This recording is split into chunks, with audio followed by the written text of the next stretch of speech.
মিনার তাবুতে আবু জাহেলের কর্মীরা ঘোষণা দিয়েছিল, এলাকায় মোহাম্মদ নামে পাগল এসেছে। তারা মিলায়ে দেখে না, এই মহামানব কোনোদিন পাগল হতে পারে না, কারণ পাগলের চুলগুলো থাকে উস্কো খুস্কো। ঠিক কিনা? আমার নবী সাল্লাল্লাহু আলাইহি ইসলামের চুল উস্কো খুস্কো ছিল?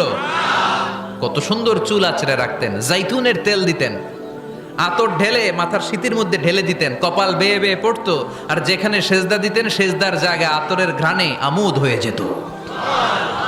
হাতের তালুতে পারফিউম মাখতেন, আর মানুষের সাথে মুসাফা করলে যার সাথে মুসাফা তার হাতের সাথে নবীর ব্যবহৃত পারফিউমের ঘ্রাণ ছুটে যেত।